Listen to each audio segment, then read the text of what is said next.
Hello, I'm Mark, and welcome back to TLC, where your thoughts don't just describe reality, they sneak off and start constructing it. In our last video, A Wonderful World of Consciousness, we explored the idea that reality isn't made of matter, but of mind, that consciousness itself is the foundation of everything. Today, we're bringing that idea right down to street level. If reality is built from mind, then our thoughts are the builders, hard hats, muddy boots, and all. The question is, what sort of house are you building? A cozy flat with character, or something with leaky pipes and a draft in winter? We hear a lot about manifestation these days, often reduced to vision boards and parking space miracles. But its essence is far older. In India, a country rich with a heritage of inner science and spiritual philosophy, there's a phrase, Sankalp Se Siddhi, meaning a thought, when held with consistency, becomes reality. It sounds poetic, but it's also deeply practical. Say, "I'm stressed," enough times, and it becomes your job description. Many children today, sadly, don't even stop at stressed. They jump straight to, "I'm depressed." Words matter. They are not just labels. They are instructions to the subconscious, which, bless it, tends to follow instructions. Here's the good news. You don't need to silence the mind, only upgrade its vocabulary. The mantra is simple. Think right, think less, think slow. And of those, thinking right is the cornerstone. I always mess things up at work quietly becomes, I'm learning with every experience. Growth is happening whether you approve of it or not, and that small correction changes the emotional weather immediately. Overthinking, after all, isn't an Olympic sport, though if it were, I'd have a shelf full of medals by now. It's just the mind trying to feel safe through repetition. When we change the tone of our thoughts, the need for all that noise naturally fades. The practice of Sankalp Se Siddhi begins with affirmations, not as hopeful future wishes, but as statements of truth in the present tense. Here are a few affirmations worth keeping close. I am calm and stable. My relationships are mostly harmonious, except when my neighbor's cat poops in my garden. Everything that happens is for my benefit. God's power and blessings form a protective circle around me. Said with sincerity, these aren't magic spells.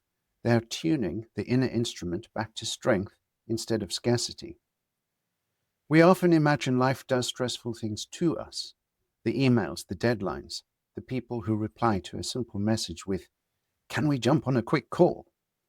But stress isn't really caused by what happens. It's caused by how prepared we are to meet it. Think of it like this. Stress is basically pressure divided by how stretchy you feel inside. Some days I'm elastic. Some days I'm brittle spaghetti. The pressures of life, work, family, news, the occasional bout of existential dread, those are fairly constant. What changes is our resilience, our inner elasticity.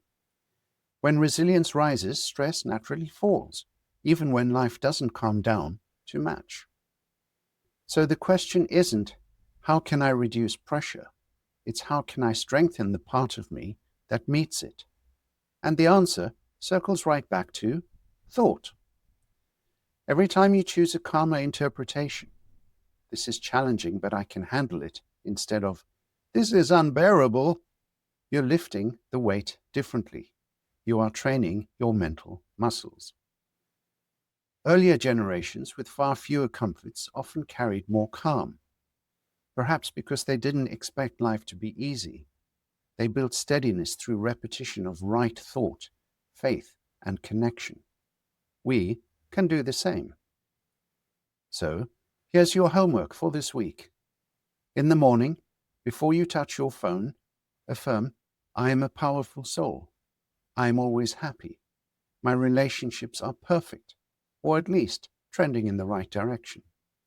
In the evening, write your affirmations in a notebook. The mind listens closely before sleep. End with, everything is perfect. My life is divine. During the day, when stress appears, catch it mid-sentence. Replace, this is too much with, I can handle this with ease. Within days, you'll notice the mind starts quoting you back to you. And for once, it's kind and friendly. The essence of Sankalp Se Siddhi is simple.